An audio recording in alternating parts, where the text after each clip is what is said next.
Call to order the Village of Woodstock Board of Trustees, June 3rd, 2025 at 6:33 p.m. Any additions and deletions to the posted agenda? Yes, before we get there, I just want to apologize. On the calendar online, it goes through a Microsoft Teams link instead of the Zoom link. So Kitty's online. I'm going to have her email anyone who is supposed to attend and send them the Zoom link. So hopefully they'll be able to join. So it's fixing that right now, so I do apologize. With that said, I would like to add the parking spot on Mechanic Street for 121 Home under votes. And then I would just like to adapt or edit the executive session for the say potential executive session for contract talks. The state is asking us to use the word potential now in front of executive sessions. So I'm getting that habit. Potential executive session? Yeah. Okay. I just got a text from Brenda. Did you get the same one? I got an email from her and I texted her that I sent her the link. Okay. All right. Are there any citizens' comments? Hearing and seeing none, let's move along with the agenda. We'll start off with our manager's report. Eric? Yeah, I'll keep it short tonight. Starting this Friday, town hall is going to go to summer hours. So town hall will be closed at 12 every Friday. To kind of align with the clerk schedule for the summer hours. Police, fire, public works will still be available for emergencies or normal work. I'll also be available if anyone has any reason to contact us, as will Stephanie have fellow. So we'll still have outlets for residents, but also ability for employees to enjoy the summer for a little while. That's going to happen. Next, this weekend is the second annual Pride event. I think Steve Macro can talk a little bit more about it, but it's on the agenda. So I just want the public to know that Pride comes to Woodstock again this weekend. And I don't know if Steve wants to give us any more information on that. Yeah, no, it's exciting. Thank you, Eric, for bringing that up. Yeah, second annual Pride of Woodstock this weekend, actually sort of a soft launch on Thursday at Pentangle with Priscilla, Queen of the Desert, which is exciting. And then the next day we've got a reception. We've got a late night dance, 9 o'clock to midnight, if you can believe it. Our good friends at OIC are providing drinks there at the Little Theater. And then our very famous high heel race on Saturday morning, brunch, crafts, tea dance, all on Saturday. Everything will go on, rain or shine. I've had that question. We will dance in the rain. We will strut in the rain. And if it's too messy to run in high heels, we will just have a fashion show and we will be posing. We've got music, we've got an MC, so it's going to be a party no matter what. So rain or shine, we will be out there. And just thank you to everybody for sponsoring, donating.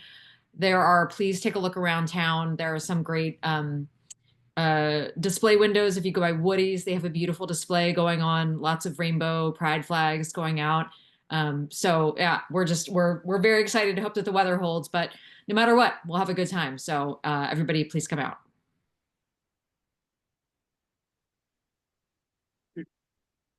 Thank you.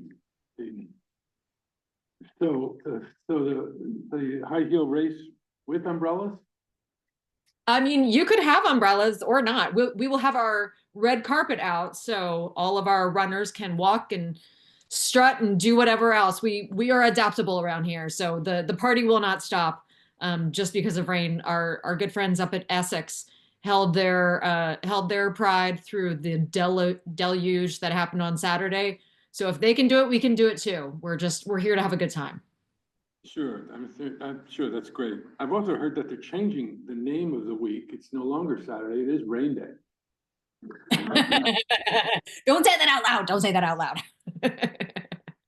How long to tell that joke? I picked that up. I don't know. Anyway, anything else, Eric?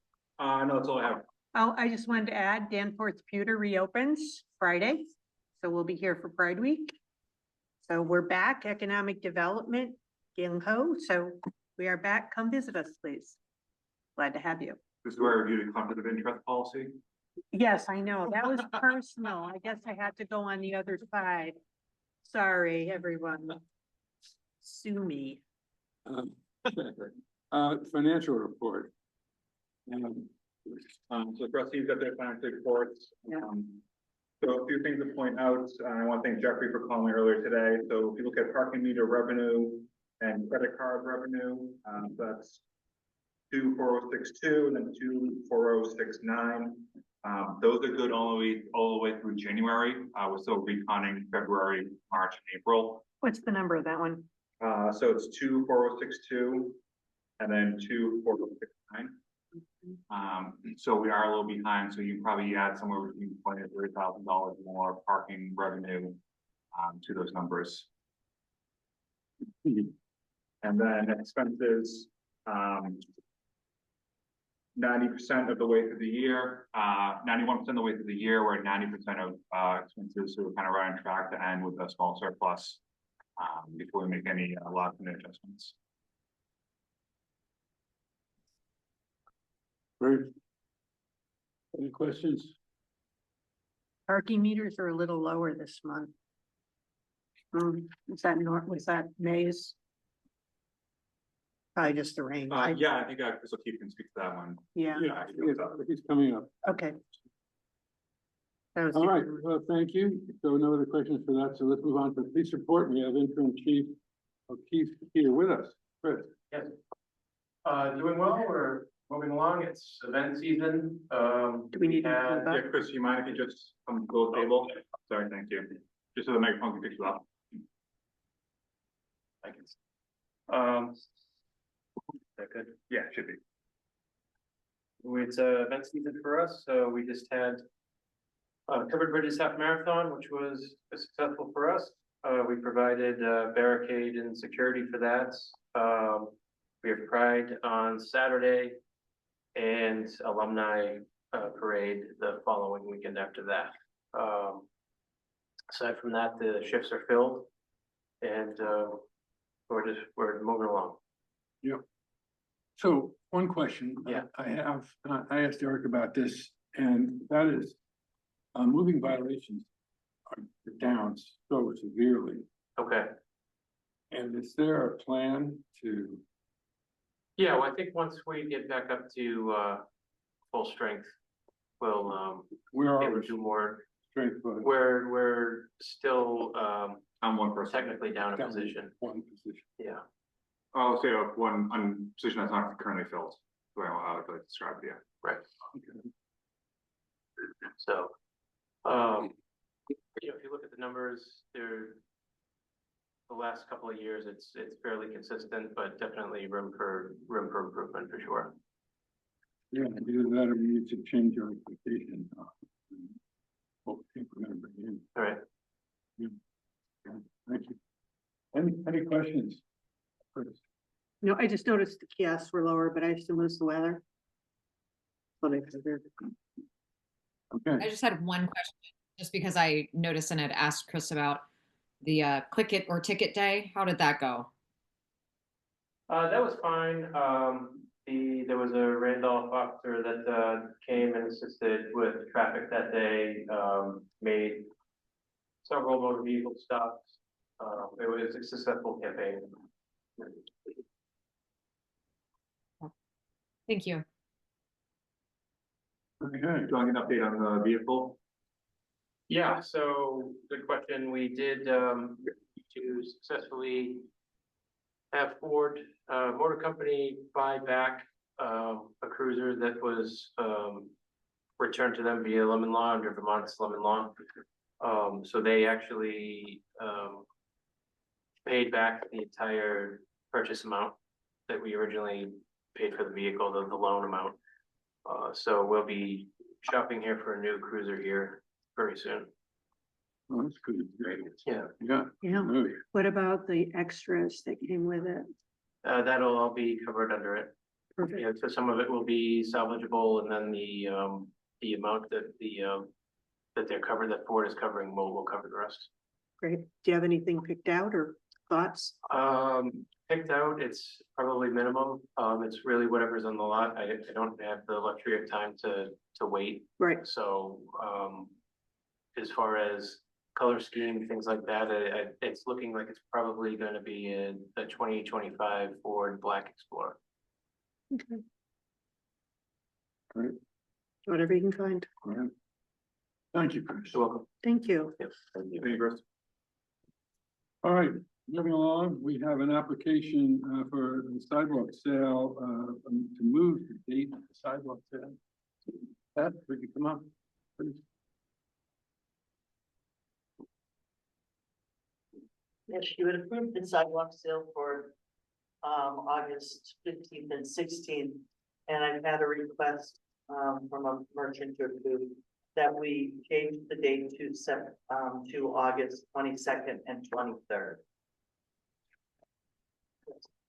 Everything will stay the same, just the date will change. Kitty, are you online right now? Yes, I am.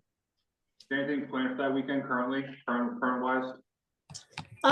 There is another event going on, but there's no conflict with having sidewalk sale.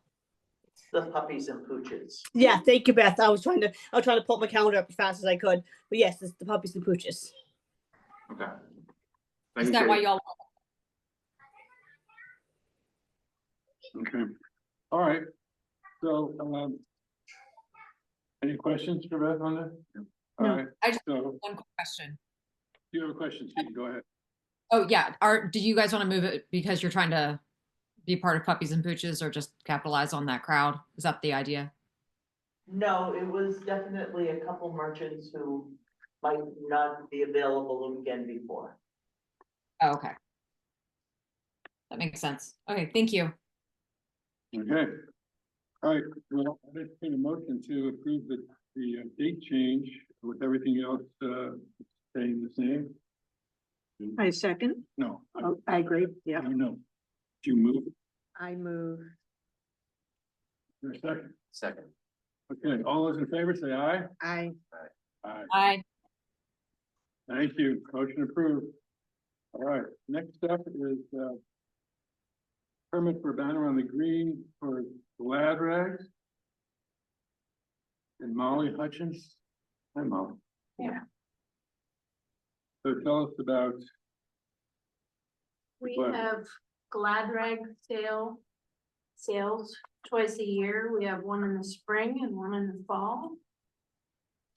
We are planning our next Glad Rags to be the 26th, 27th, 28th of September. We always put up a banner for that full week, so that people know that it's happening.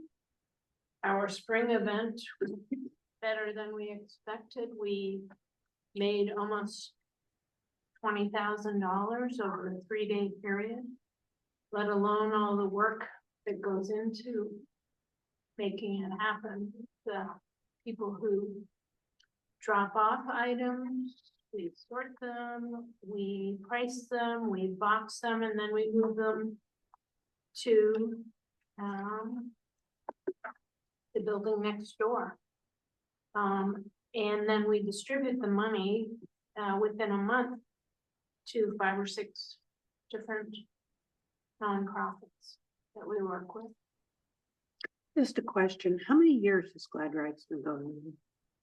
Well, we've had something like 120 sales, so Wow. twice a year. Wow, it's It's amazing. quite You do a an great job. yeah, it's a really wonderful thing for the community. And we give it all back. So I'm looking for the banner to be up, April, September. September 15th through the 21st. Okay, The following week for the 22nd through the 28th, Oh, because on here it's, okay, or so, maybe it's wrong. I um, don't have the exact dates in front of me. well, which dates do you want the banner?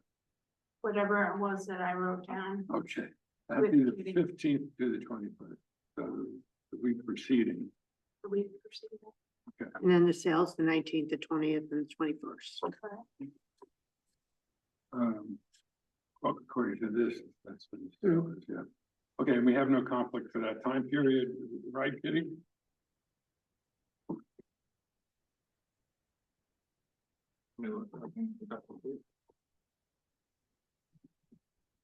I don't see anything on the calendar. Yeah. All right, well, then I'd entertain a motion to approve.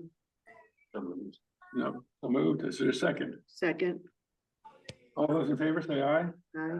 Aye. Aye, okay. Thank you. Make a notice that tomorrow is our first Market on the Green Day from 3 to 6. On the green, we've got 34 different vendors. And we're set. We hope. Great. Yeah. So Gail Devine is unable to attend. I got an email from her, so we can skip this one. Okay, so does she understand to show up? Does she want to be on the agenda for next month? Yes.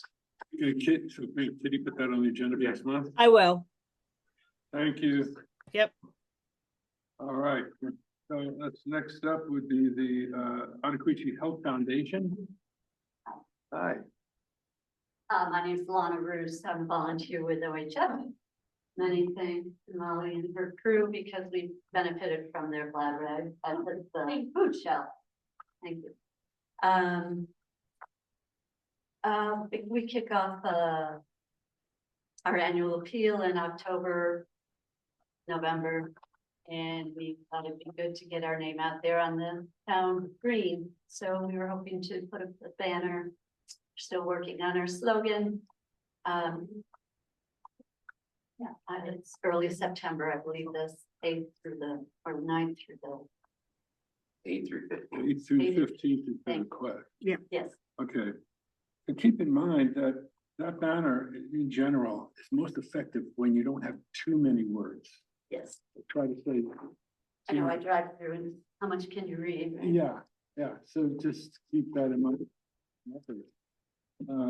All Any right, suggestions as to how we could distinguish OHF from the health center would be awesome. That's an ongoing problem for us. yeah, not on that banner, I don't think. No, But, Another yeah, thing, Lana, is we did this Yeah. with Pride. We double-sided the banner so that way you can see it when you're walking on the green as well. very good. Yeah, it's a good suggestion. Okay, any other questions that you might have for Lana? Nope. Okay, I'd entertain a motion. A A second, second, okay, all those in favor, say aye. aye. Aye. Thank you. Next up, Artistry Community Arts Center. Do we have anyone here to speak to that?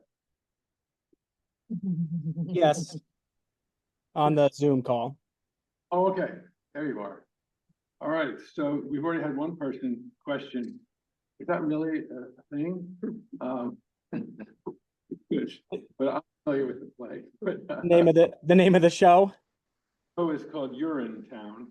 Yes, it's called Urinetown the Musical.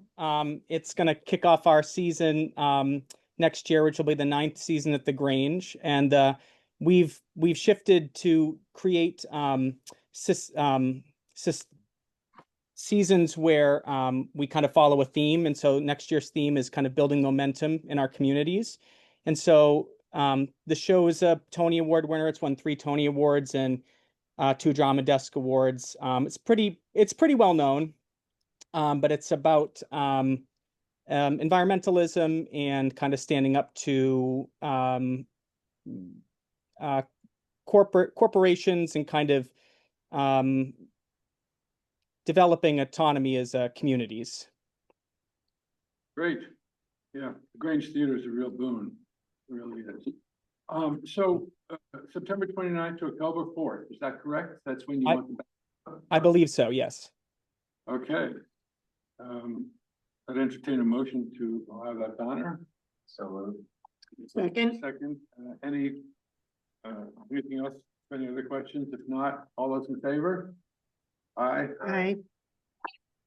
Speaking of aye. All right, thank you. It's approved. Thank you So much. very Thank you. Okay, next up, we have, Sustainable Woodstock. Here I am. All right, so tell us about, what you're doing up there. Yes, so we're hoping to have an electric lawn care demo evening on August 5th, where we'll bring a number of electric edgers, a push mower, and possibly a leaf blower if we can find one, so that people can come and try out electric lawn care. Yeah, pretty simple. Okay, do we have the fees in for that? Are you aware of the fee for that event? Fee? I don't know. I thought it was a public event, so I thought the fees were just for private events. We have the $50 fee in for You do. processing, and then we will turn in a deposit. Okay, and insurance, is that, It's on there. is that there? Yep. Well, the insurance needs to be updated. This expires in July. So we're gonna Oh, need an great. updated. Thank you. So we need that to be, yeah, Yeah, I'll send you guys an updated COI. okay. All right, great. So it is on the green, so there should be Use of the, fee attached to it, depending on how many people they expect to come. yeah, I know, there's 30 to 50 people expected, but this is not a private event. It's a nonprofit, is that the same thing? So I don't have the ordinance in front of me, but I think Celia can correct me if I'm wrong here, because she wrote it. But I think what the move was, if it's on the green, there's gonna be a fee charged to it, and the gore was gonna be allocated for nonprofits. Now in the ordinance, there is a variance that you could change anything, so you could approve it with a variance and not charge any fee. Mm-hmm. But without pulling it up right now, that's my recollection. I'll pull it up now.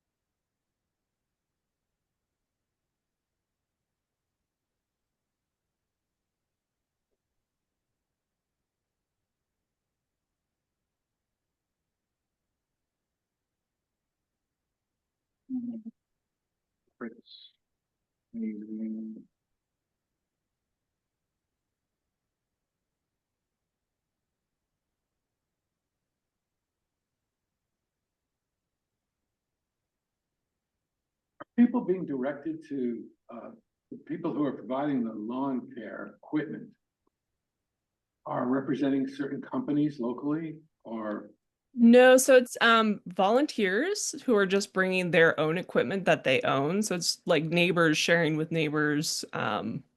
So they'll be the expert on the equipment that they use at their own home, basically. okay, that's great, that sounds more like sustainable with stuff. So, I mean, my read of the ordinance is, Dan Woodstock is asking for a permit for the green to hold the green for themselves, so that it would fall under in a private event in the sense that they're holding it for themselves. So it would be a fee attached to it. The way the ordinance reads is permits for nonprofit organization from Woodstock. Woodstock-based nonprofits may apply to use a green or the core for any day of the year, full stop. And then permits for private events on the green, that's where the fees come in. Well, this is a nonprofit, and if it requires a variance, I would propose that we approve this with the variance because of the duration, the short duration, and because Sustainable Woodstock is an important nonprofit in our village. But we have to go But back let's to, discuss that. yeah, we need to discuss, because then we go back to the same thing we always go back to, if we do it for one person, do we have to do it for someone else? And, you know, I mean, I don't think, know how you don't feel have to about do it, that. variance for everybody. No, that's on each circumstance. This is only for 5 to 2 hours. Seaton, do you want to comment on this? I mean, I think I agree with Lisa. Anything we do is we're setting a precedent. I think that this could be an opportunity to, you know, when we redid these, we really were trying to keep big things and things that make money, or, you know, people are spending money on the green, and then things that are smaller and obviously specifically local nonprofits on the gore, because they're smaller and you know, we don't want to charge them as much money. So I think what we've been doing with for-profits and nonprofits on the green since we passed this is charging a fee. So if we don't want to charge a fee, I would say it makes more sense to do it on the gore, simply because that's been our precedent. If we want to talk about changing precedent, that's, I think, a whole different conversation. Well, is there a need specific to the green that you would have versus the gore? Not necessarily. You know, I'd want to. Oh, I'm sorry, I couldn't hear you. Battery powered, so you don't need to plug into an electric source, right? No, they're all battery powered. Yeah. Yeah. So do you think you can move it over to the core? I think so. Yeah. I mean, I am running the event with a group of volunteers. So it'd be nice if I could run it by them to make sure that they're comfortable with that as well. But if that's what we need to do, then absolutely. Well, I mean, if you want to run it by them and put it off till our July board meeting, you could do that too. Okay, so the choice is either have it on the gore or have the private event fee, correct? Right, which is $300 for your anticipated number of people. Okay, got it. I could also recommend to potentially save time. The trustees could vote to have it on the gore. And then if there's an issue with that, they can go back in the July meeting and. Yeah, let's do that. Okay. Great. Yeah. Thank you. Okay. And that's a lower fee as well. I mean, the deposit and everything. So you could get some money back. It'd be Great. even better. All right, so I'll make that motion that we approve this, if the Sustainable Woodstock event occurs or at the same time and set up and circumstances as they applied for on the green. And so I'll make that motion. Is there a second? Updated COI as well. And to update the certificate of insurance. Well, thank you. No, so, yeah, something. Motion. And a second? Second. All those in favor, say aye. Aye. Aye. Aye. Just get back to us if that doesn't work for you, okay? I will. Thank you. Thank you. Welcome.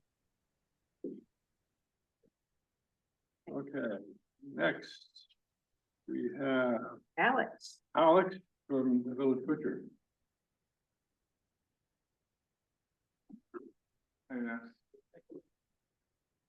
So, this is our third year, for what we're calling Thursdays on the Block. It doesn't always happen on Thursdays because, last year it seemed to rain every Thursday. This year it seems to rain every Saturday, but nonetheless, the idea is the same. We, put a grill on the very edge of the sidewalk in front of the shop. We have a table next to it for service. I purchased the parking spot for a period of 3 or 4 hours so that, and I put some cones out so that we can stand there, thereby using as little of the sidewalk as possible. We serve, you know, lunch, drinks, sometimes chips. We try and feature food that we make, you know, sausage or things that we make at the shop or local Vermont products. It's just kind of a fun vibe out there. I think you guys have all been to it at one point or another. Excellent. Thank you. Yeah, I'm not aware of any, I think it's gone very smoothly. So, I think what else there is to add. Alex, you know, in your application, you say date from Monday dash Sunday. Yeah, so I just did that so that we weren't limited to Thursdays, and I also just to have the broadest possible use, right? So if it's raining on a Thursday and we wanted to go on Tuesday, so we could do Tuesday, and also maybe to preempt a question from you, last year we did come out on some Mondays during foliage, so I wanted to just have the option to come out whatever day, and I think Eric and I communicated last year on dates, right? If we couldn't do Thursday, we wanted to do Tuesday, or we were gonna come out on a Monday in foliage. I think that's Yeah. my recollection. So basically it's for one day out of the week. But any day, But no, it's any day. It's any one day of the week. No, it's any day of the. Well, I don't, I think I don't, But no, I mean, it's. I don't recall doing it twice a week Right, in the so, past. all right, just But clarify. but if I wanted to, is that a problem just because you brought it up? I don't know. What do the trustees think? I mean, I think that idea of like saying that it's usually going to be on Thursdays, if there's weather, then switching it.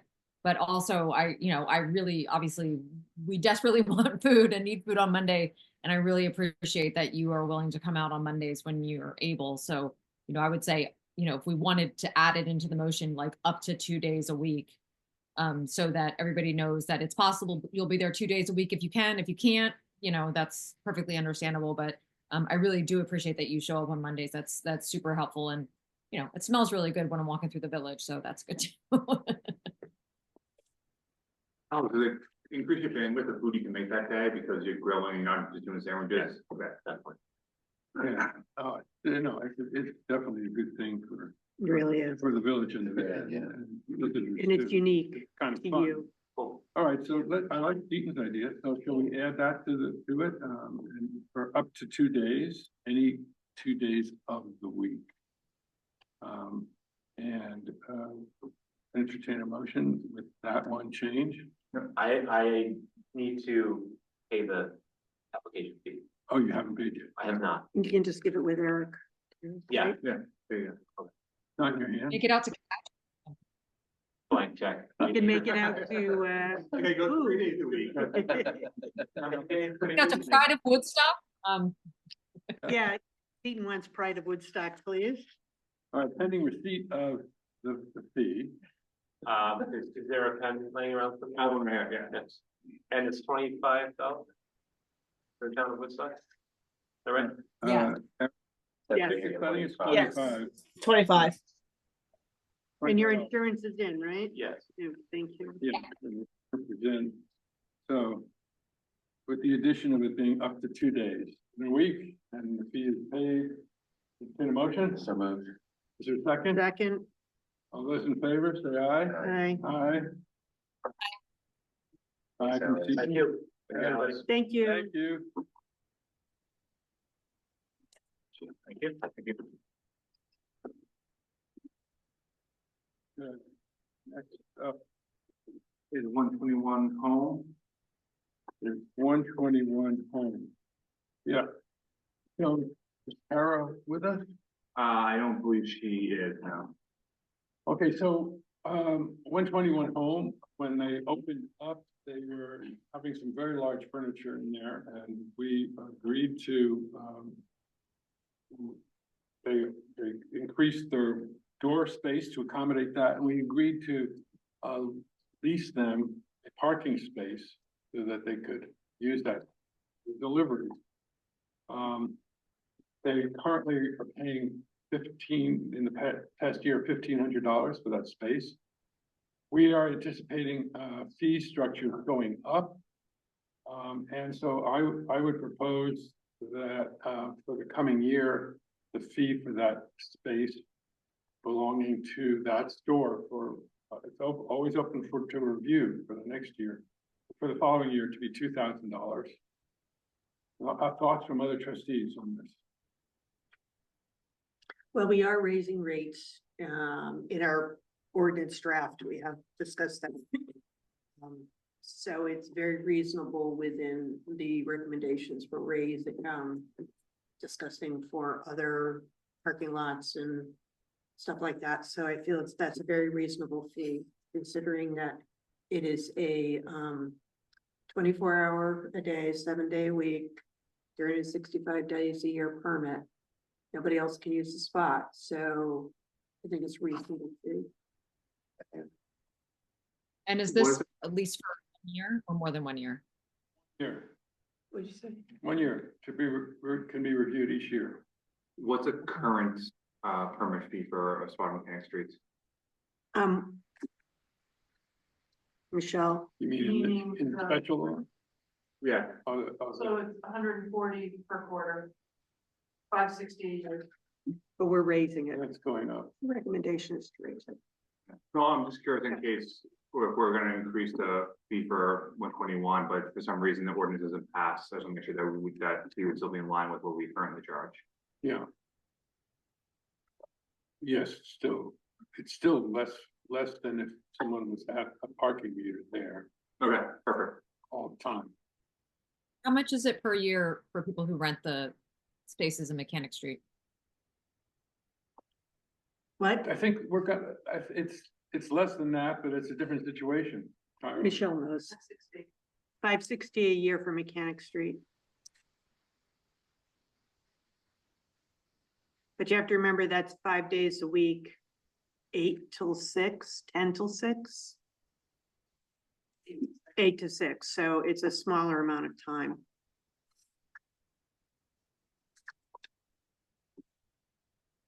Any other discussion on that, Brenda? I think Brenda's on vacation. Oh, no, she's working.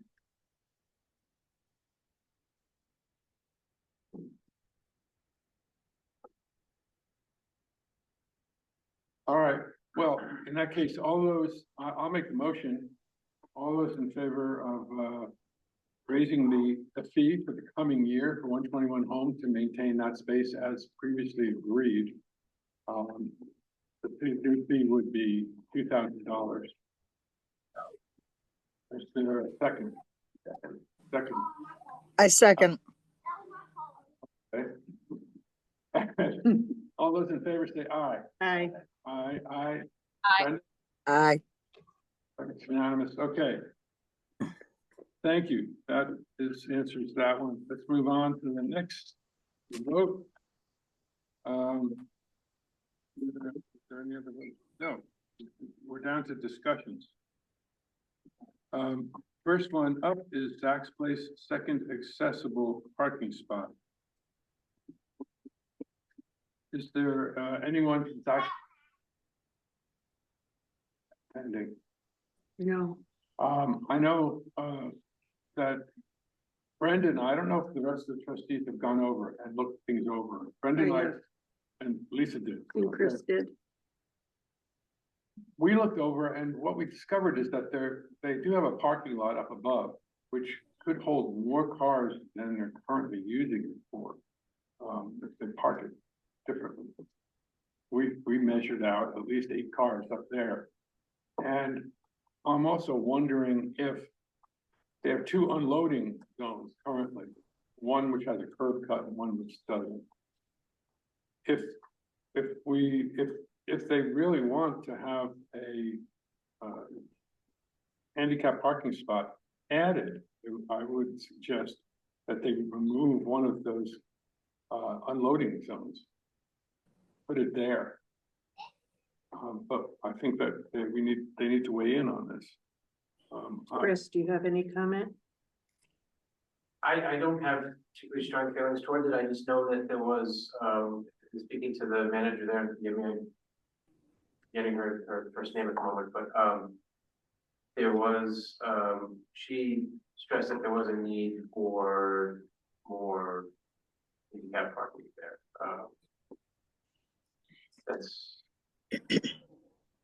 I haven't probably witnessed enough pick up and drop off to really have a strong opinion on that.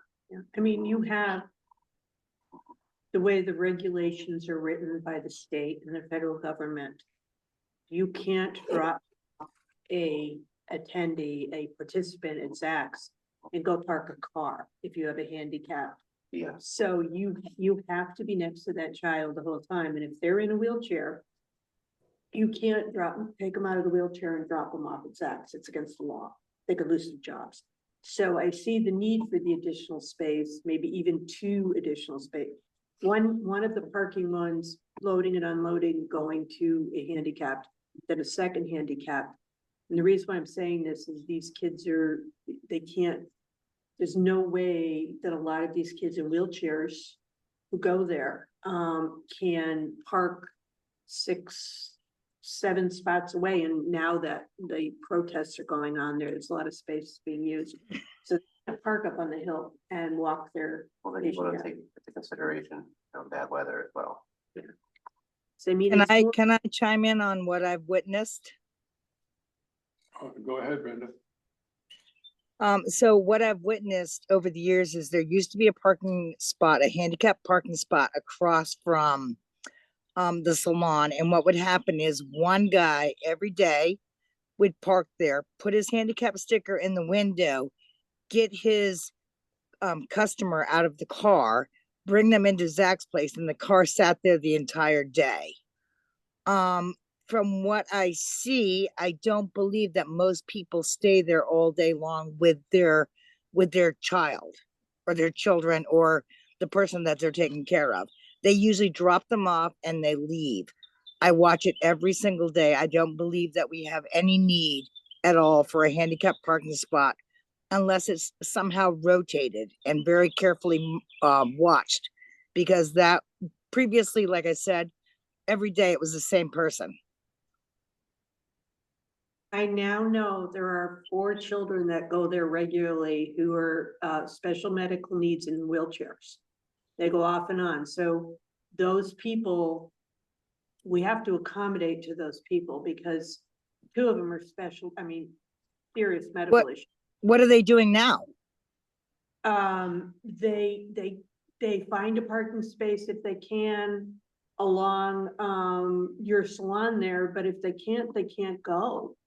Because they can't leave their client. So, maybe there's a space up by, Malaz or whatever, but they get put into the difficult position of not being able to go to Zach's if they can't unload their client and get their client in, and they can't go back and remove their car because they can't leave their client alone. And it's a law. It's just law. I know, Brenda, I know it bothers you, but it's a law. No, it doesn't bother me whatsoever.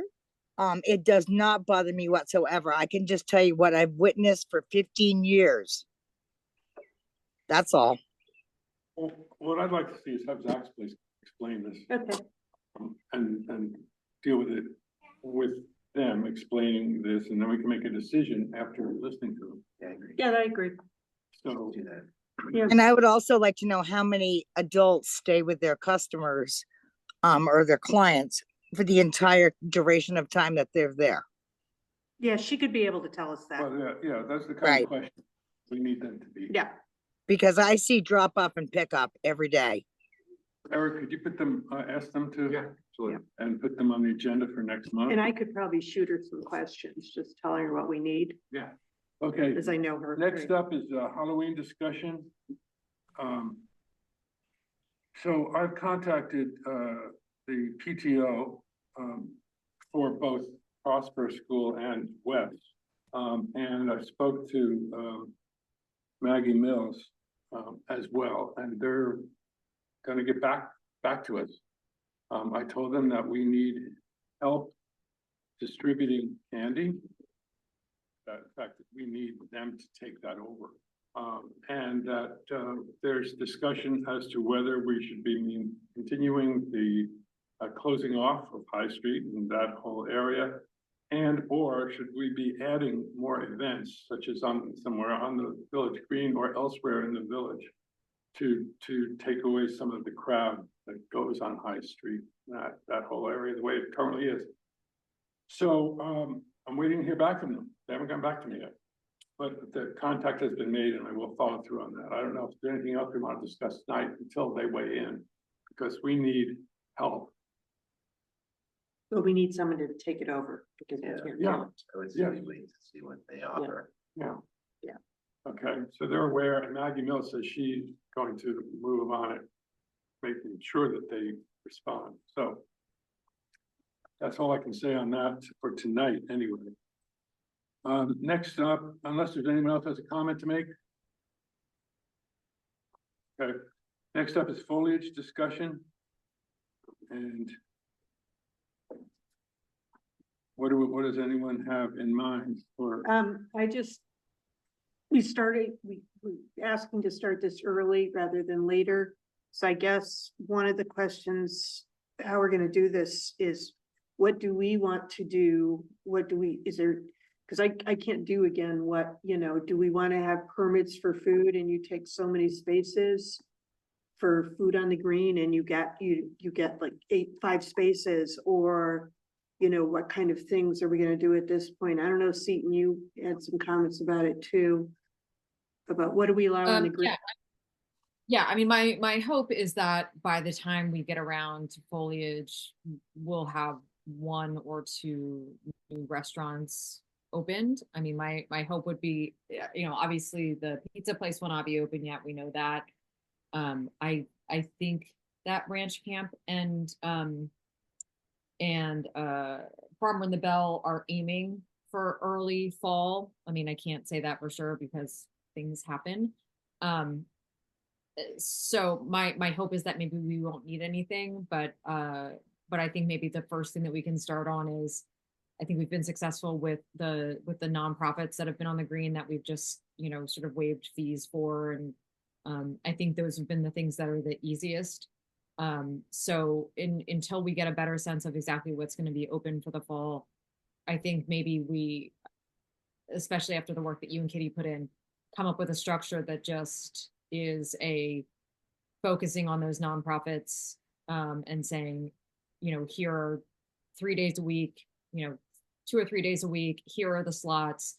If you want to sign up for them, here it is. If you show up, great. If you don't show up, that's fine. I think what has made it difficult for me in the past, made it difficult for you, made it difficult for Kitty, is trying to just herd the cats of, okay, are you going to show up? Okay, do you need this? Do you need that? And so I think, and of course, any way the community can help us would be great. But saying, here's the structure, there are 3 permits, whatever the trustees decide on, and say, whoever gets those 3 permits for those slots, that's what we're doing. And, please show up if you need help, of course, talk to us. But we need something that's less labor intensive for everyone, and no more of the, trying to accommodate everybody's needs. There are plenty of places that are pretty turn and go, turnkey with their businesses. We certainly have lots to choose from that are here, and then just market on the green. There's people that we can talk to there that are pretty self-sustained.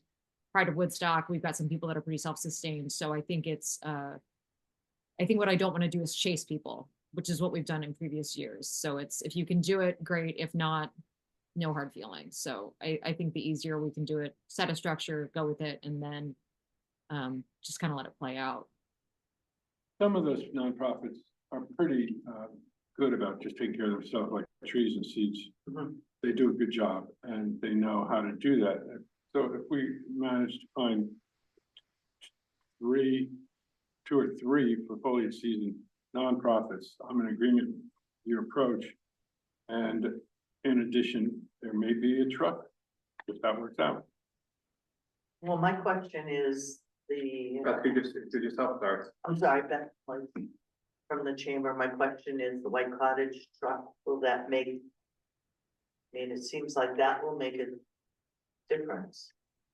Well, yeah, it will. And I just said, if that works out, which is an experiment, we'll find out if he's successful. Right.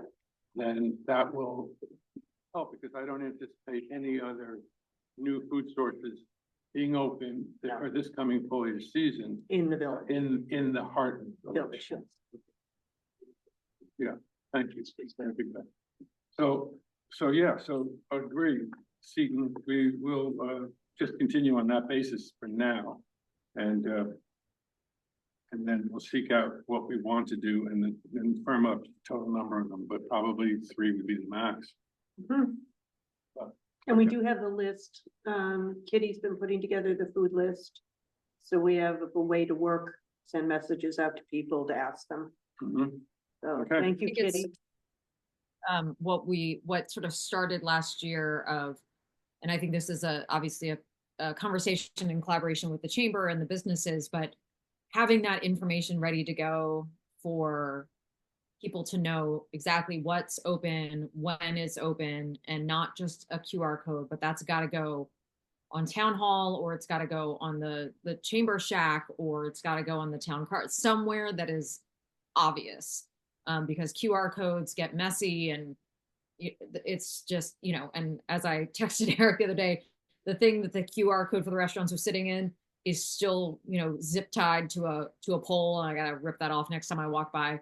So it's like, I don't want to leave these artifacts. So if it's like, hey, we know, here's general ideas, here's the links if you want to go find out more information, great. So having that ahead of time, and then being able to talk to, I don't know if Alex is still there, but he's done a good job in the past of working with some of those bus companies. So if we know that ahead of time, to be like, oh, if town hall gets calls from bus companies and says we're bringing in, 50 seniors who only have 30 minutes for lunch, we can say, maybe you give Alex a call, or someone that can do you brown bag lunches. Like having those options ready in like August, so that they can be at the chamber, so they can be on our website, so that they can be promoted, and somewhere physically available, so that somebody can read it and do something, as opposed to looking at an app. Lord knows my mom can't do that, bless her heart.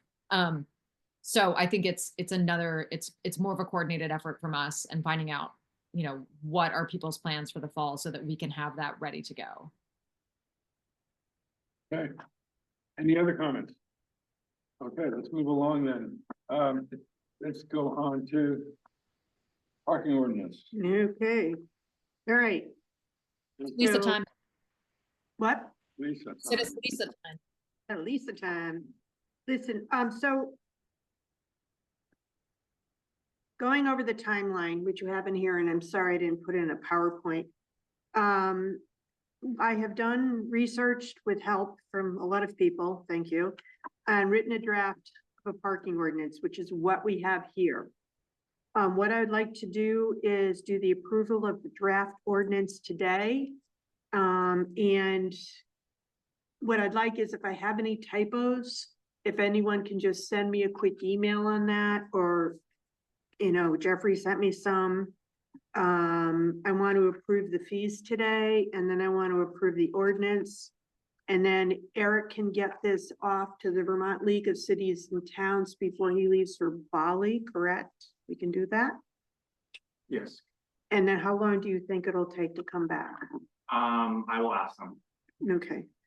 And then Michelle, once we do the fines today, Michelle can do the draft parking ticket. She's getting there. And then that can be brought up in the July meeting. And I also think if we're ready, we can vote on it in July. Okay, great. So do you want to go page by page? Let me start with the fees and fines, because we've got Michelle here. Would you like to come up to the table? No, okay. All right, so the parking fees. The only thing I did wrong here is the construction permit is $10 a day, not 7, right? Construction, what do you call that? Construction permit or, okay. So these were all things we went over. As a reminder, we are the cheapest parking meters in the area. Most parking meters run from $1.50, less $2 to $2.25, $2.50 an hour. So we are not, this is very reasonable. The parking permit, 70 hours.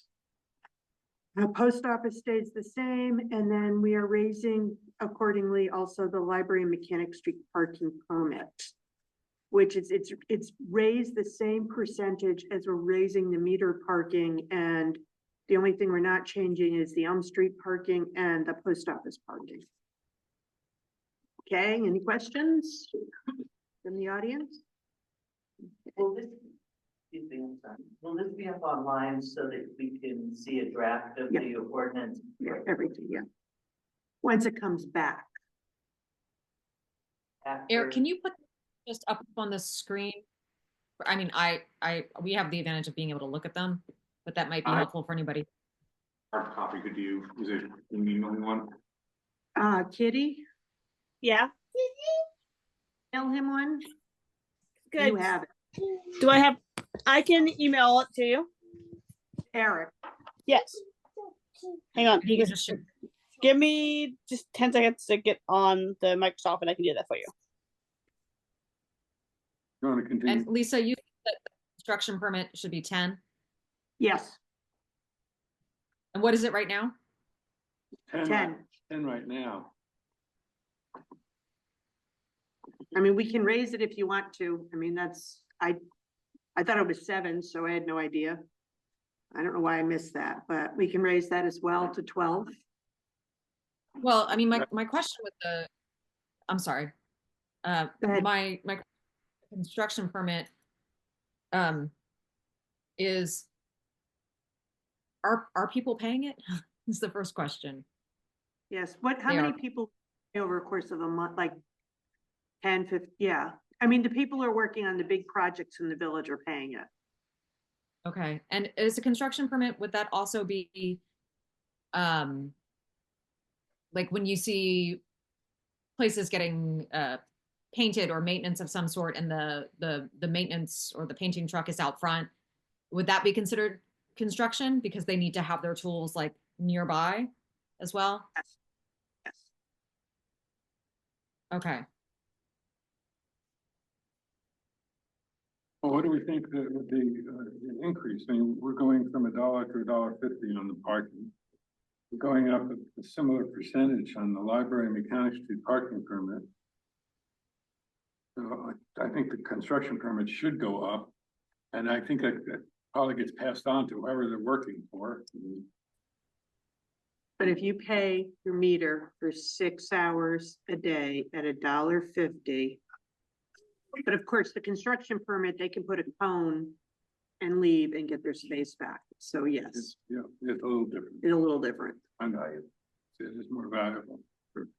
I think that we should come up with some kind of a compromise because if people are doing construction on buildings within our community, they're enhancing our community, and I really feel that we should be considerate of that. Well, how about doing a minimum raise to just $12 then? What is it presently? I think 12 sounds fine. Okay. Frank agrees. Stephen? Sean, do you agree? Yeah, that's fine with me. Okay. Okay. So all the parking fees are now correct. Everybody agrees with the parking fees, right? Yeah. Do I hear yes from everyone? Yes. Yes. So it's what's in the packet then? So it's the $12. That's the only change from what's in the packet right now then. Is that correct? Okay, construction just moves to 12 from 10. So parking violations. We've shifted them up, over parking at a parking meter 15, at over parking and non-metered, free space 15, winter parking. Were those? What? What did those used to be? And Or what are they? 10. current? What? parking on a parking meter? Winter parking. Oh, winter parking. Right, but Yeah. parking on a parking meter used to be 10. Yeah. Used to be 10, same with over parking and non-metered free spot, which is like Elm Street. Winter parking has been 20, we kept it there. Do we want to raise the winter parking fee? How much of a problem is it? What? How much of a problem is it? Do we find a lot of, I mean, are we using that a lot? Is it a deterrent currently? She would, Michelle recommends 25. Which is fair and reasonable. Okay, Fine. the question is, do we use a lot? I mean, are we issuing a lot of those tickets? Is it early in the season, late in the season? Well, Eric just stepped out of the room. Okay. Oh, not Eric, Chris just stepped out of the room. So, that's a tough question. But Well- my guess is there not that Well- many. Well, Michelle would know. Roughly. Okay. Thank you. Oh, okay. Oh, we didn't include double parking. Yeah, some of them are. Okay, oh jeez, okay. Okay, so do we want to go with the recommendation of moving the winter parking violation from 20 to 25? Yes. Yes. Okay, so we're in agreement there. Right, Handicap fire hydrants and traffic hazards. Lisa, you have it this down as 25, is there, What was it originally? 20. so that's an increase? Right, and I would like to add to that, double parking to that particular handicap fire hydrant. Double parking, Can we raise that fee to be a little more steep? I mean, fire hydrant, you want people parking in front of fire I hydrant. think that should be 50. I mean, that's something that should hurt, honestly. Yeah, parking, Getting emergencies and people. yeah, like, we're talking, an ambulance from getting somewhere, or there's a fire, we need access to a fire hydrant, like, those should be steep penalties. okay, I think that So- should be 50. okay. Well, that's quite a steep increase then. Everything Yeah, but I else- mean, so many other places that, it's 100. I mean, that people, that's not like an oops, I didn't know that. I mean, those things are, we actually have pretty good signage on those sorts of things. Well, you're saying that 50 would apply to everything in that category there, not just fire hydrants? Also traffic hazards? No, I think fire hydrants, handicap, and traffic hazards. I mean, I'd be interested to know what traffic hazard is defined as, but definitely handicap and fire. I mean, those are so, that's not like a new thing. Right. That is true everywhere in the entire country. You can't park in handicapped or at fire hydrants. So the ones you're talking about, and I can put them more down, would be a no parking area, double parking, against traffic flow, fire hydrant, traffic hazard, sidewalk crossing. And I can put those all down in this. I mean, I'm kind of okay with 50 for all of it. I mean, especially the sidewalk and the crosswalk, like that's where people are walking. And that's where you get in the way of like, not just people walking, but people with kids, people with dogs, people that might have mobility, like people that might not be able to move quickly out of the way because they think that they are in a safe spot. Right.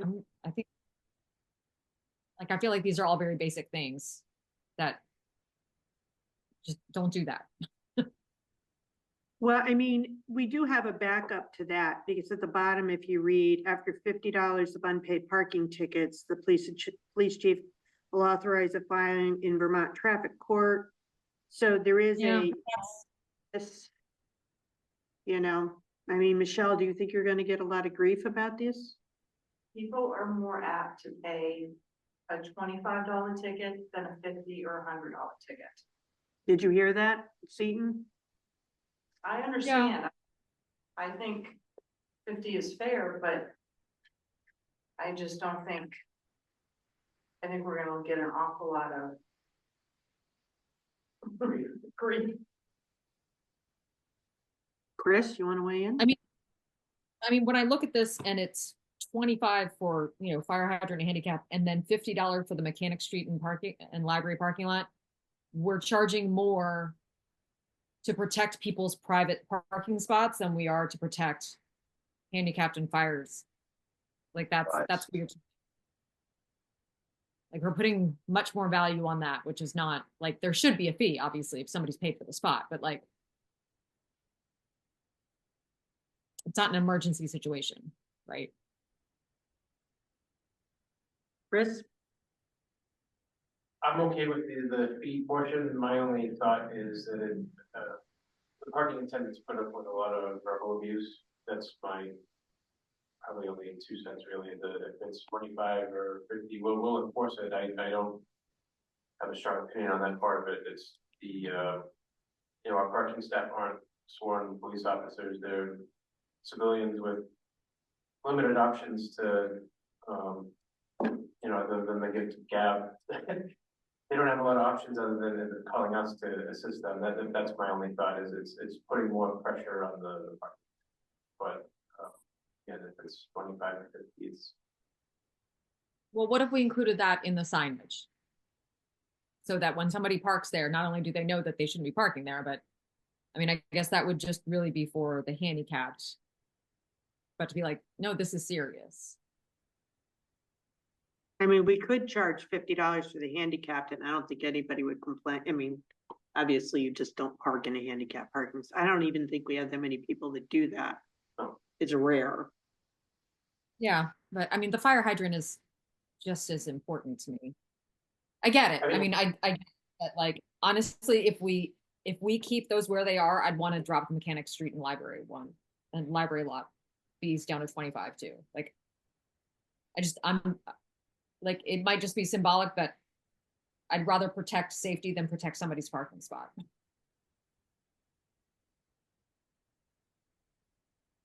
Why don't we consider the $50 just for the handicap and fire hydrants and leave the 25 for traffic hazard and double parking?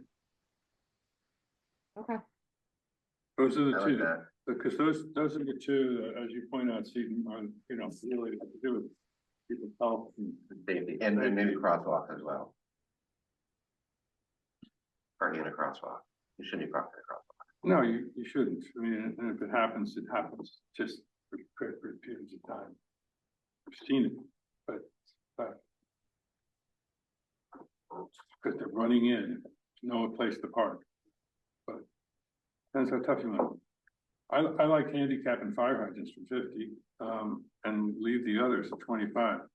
Keep it simple. I mean, I kind of like the crosswalk too I hate to say it, but there's so many times that people do that on Elm Street, and then particularly the buses do that in front of the library, and it drives me nuts because it makes it really dangerous to cross the street there if you have to like buzz in and out of things.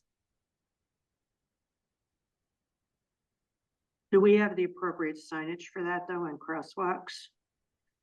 Can we? I don't see why we can't. I can make those three things: handicap, fire hydrants, crosswalks. Yeah, I'm good with that. And Okay. Mechanic Street going down to 25. No, leave that the way it I'm- is. Yeah, Problem. I'm fine with that. Those three go up to 50. Okay, those three go up to 50. The other traffic hazards and double parking can stay at 25. On County Street. I mean, I think it's 50. wherever we have signage and it's these $50 things. I think that it's if we can add it to signage so that people don't do the whole like, I'm just gonna run in real quick. I'm sure this person won't come and use the parking spot that they paid for. Like, no, if you do that, if you decide to gamble, you're gambling with $50 and it's not just a throwaway thing. So, I mean, I don't want to spend any more money on signs, but if that's something that can be added, or whenever we order new signs, we can add that. I think that's just helpful so that people have fair warning about it. All right, let's run it by into the ordinance first. We're about No. signage later. That's We fine.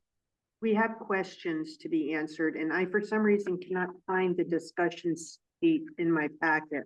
Does anybody have it? Did that get, Which one? it's discussion. It should be on the, there are questions that we need to answer tonight. Well, if we can still go through page by page. No, but I mean, there's specific questions. I'd rather just. Is it online? Is it on Kitty's? We missed Did it. I miss to put it in the packet? And if I did, I will send it to Eric and he can put it on the big screen. Okay, Did yeah. you do that last time? Yeah, can you send me, please?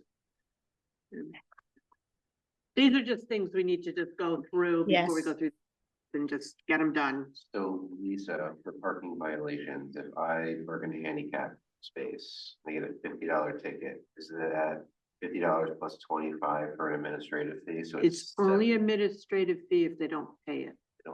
They don't pay within 30 days. Chris will tell her that to send the person a notice that if they don't pay it within so many days, they're going to traffic court. And if she has to write that letter, then there'll be a $25 fee added to that. That's only one time. Anytime they go over 50. So How many validations? we're getting to that. That's like one of the, that's in the discussion. That's why I need to, there's like 4 or 5 questions that we need to get through. So Lisa, you tell me, is it appropriate? I had a question about, when we're talking about the additional parking fines and things that are unpaid. Let me see if this is in your thing. Oh yeah, so it's in your discussion. So I'll wait until we get to it in the discussion. So I really feel that we need to get through these. So we need to agree or disagree. Hey, Frank, can you get the lights? So, because I don't have it in here. We need to decide all of these questions. Can we just start with the fee ones so that we can be done with, because I feel like a lot of these. No, we're done. So it's up there on the board. We'll take them one at a time, okay? So we've done number 1 and we've done number 2. Number 3 is the discussion that's been going back and forth on how many tickets can be waived during the fiscal year, during the current year. Now, I'm going to give you pros and cons, and then everybody can add in. The pro is we're good neighbors, we're doing this. The con is, there are people who, the revenue for tickets in the month of January dropped significantly because people, yeah, I'm not sure who they are, but I'm assuming they're regulars here that work or whatever, take their 2 get out of jail free cards. So we lose our revenue in January because of that. And Michelle has noticed that year after year. So right now we're at 2. And now it's, because that's the pro is we're nice, the con is we're losing revenue. So in today's, I'm gonna back out of this and let you guys discuss it. Well, I think it's more than just being nice. I think we are raising fees. We're raising parking rates. We're making a number of changes. And I think that we should be careful about taking away something that currently is an allowance. It's not just for locals. There are tourists who come here more than once a year. And I witnessed so much relief when they say, oh my God, thank you for getting me out of jail, free, and I said, and I tell them all, it's only twice a year with that license plate. And they are very thankful. And I think we should maintain that. We're making other changes that people aren't going to be happy about, but there's good reasons why we're doing it. And I don't think that's one that we should change.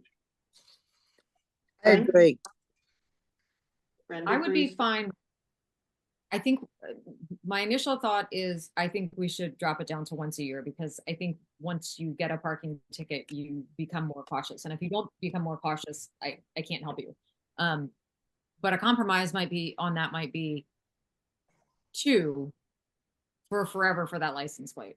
Like this shouldn't be, I've been here 6 years, so I would get 12 free parking tickets. Are you kidding me? I should learn that by now. Like I'm either, I don't think I'd be a very nice person if I was like, twice a year, I'm going to reset it. Like that's sort of cheating the system, or gaming the system, as it were. So if we want to make it 2, I'm fine with that, but I think it should be 2 per license plate for forever. And I think that's helpful, like you said, for the people that come twice a year and they're like, oh, I was here in January and now I'm here in August. I might have forgotten things. I'm on vacation. Like I get that, and I can appreciate that. But after 2 parking tickets, like I feel like you should know these things. And I think that takes away from sort of the people gaming the system a bit. Eric has a question. Michelle, Chris, how do we track the people using it 2 times a year? It's in my computer. Like an Excel sheets? It's just, everybody has, like, if your plate is 1, 2, 3, 4, it goes in with your name, you have your own account. So it's like a software program? Exactly, yeah. Okay. So what Stephen's asking, could we track it that way? Or is it a year-over-year thing? I mean, my program goes back probably 8 years. Okay. So Can you say, kind of, sort of, do you feel like the same cars are doing it every January. Doesn't matter when it's January, because it Yeah. could be, if it's twice a Yeah, year, whatever. be in September, one in January, one in September, two in January, same as one in January and one in December. It's the same thing. It's no more than two. Yeah, and I'm less concerned, honestly, like that's, I mean, the revenue is nice, but I feel like the first goal of the parking is to move cars around so that people can have parking spots. And if people are using those up every year on a regular basis, that goes against the point of why we have parking meters. It's It to move does. people along. So a lot of those seating are not people who are parking all day long. A lot of those. Oh, yeah, are no, I people know. who went over by bad luck by Yeah. 15 minutes. Yeah, but if you do that twice, we're saying that's it for, That's it for Forever. that year. No. well, no, it's not. I mean, if what we know is that people are gaming the system, right? Like it's one thing, again, for visitors and people who are unfamiliar with the town, that's fine. We'll give them two. But if you are if what the data is showing us is that every year people are saying, oh, I had 2 parking tickets. Oh, it's January 1. Now I know that I get 2 free tickets again, then that's abusing the system. And that's not the point of this. So if we are going to give to people, if you want to have a grace period, that's great. But like, people are gaming the system, and I think it's a pretty easy fix. I mean, if Michelle and Chris say it's doable, it's fine. If it's not doable, then that's a different conversation. But I'm not gonna, I think you're making it more complicated for Michelle. By far, she's shaking her head, yes. Let's not go too, we're making a lot of big changes here today. And I suggest that we leave some things okay that have worked, and that are already, just not make them more difficult than they are now. Or I why don't we personally- do one per year? No, I think 1 per year is And, fair. that's. Yeah. About finding a middle ground and,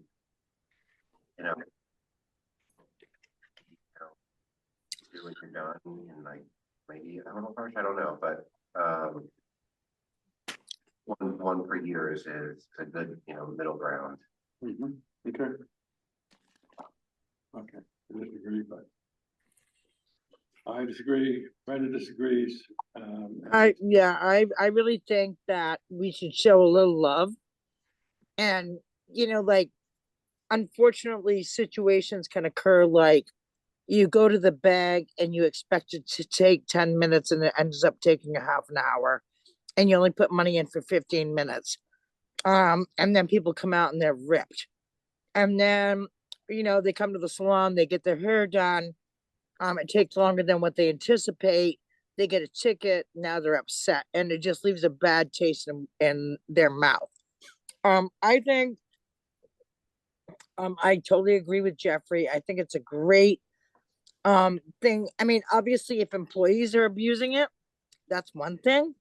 But also in January, town isn't that busy and it's cold, and I think we should give a little grace period.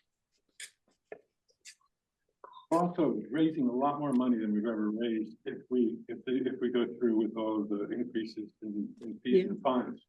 I'm just of a different school. I think 1, and I don't know your feelings.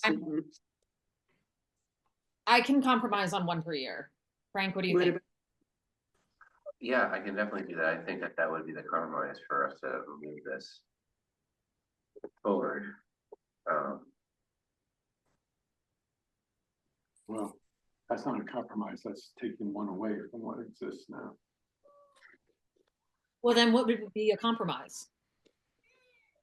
2. It's not a compromise either. No, 2 is leaving it What a alone. compromise. Here's what we have now. 2 is what we have now. Hey, Lisa, what happens when people get parking tickets and they come into your store? Well, it depends, I won't speak for my store generally, but there are a lot of, about 50% of the shop holders that I've talked to don't like the validation program because it takes time and they don't even know if the person shopped in their store. They don't remember. So there's that. That's one thing I'm telling you. For me, it's really a pain when it's super busy. Because I've got to stop what I'm doing. I'm a single person shop. I've got to stop what I'm doing, figure out how to validate, pull something out. I've got 6 people at the register and there's someone standing in front of me with parking ticket. That makes it very difficult for shop owners, especially us smaller shop owners, where there's only 1 or 2 of us on. So, and you know, one person told me it's a shop, people walk in and they don't even know if they bought anything, or they know they didn't buy anything. Not tied to it, them buying anything in your shop or my shop or anyone else's shop. It's that's it. But Totally in- irrelevant. But Yeah, it's like, thank you for shopping in Woodstock. Yes. no, I'm just Well, telling you're you. You're Just as asking the many, business owner to do a favor Yeah. for the town. Fine. yeah, but you know, I'm just saying, I believe that it should be 1. So that's my opinion. There are other things that we can compromise on, but that particular issue, I think it should be 1. I think people take advantage of it. I agree. 1. I disagree. Well, And Frank obviously, agrees. Well, how do we handle this, Eric, according to the regulations as we know them? Well, I mean. You can vote on it. You can if you want, there's 5 of you if you want to make those changes. I mean, you will vote on the ordinance eventually. So. Okay, All right. So how do we vote? all right, so we'll take a vote. All those in favor of leaving it as it currently exists as 2, say aye. Aye. All those in favor of diminishing So now it you- down Diminishing, you're just, I am so pissed at that. So, Jeffrey, the vote should then be who's against Who's, keeping ag- keep it. who's against keeping it at 2? aye. Aye. Okay, so we're not keeping it at 2. So do we make a motion? How about a motion to make it 3? I'm How How about 1.5? Yeah. kidding, I'm kidding. I make a motion that we do 1 free. How To get about a- we try 1 free for a year and see how that works and then revisit it again? Have to change the ordinance. You have to change the ordinance. No, if we put it Okay. in the, no, we don't have to change the ordinance. Yeah, but it's not really a scheduled fees. Yeah. More. Yeah, we'd have to change the ordinance.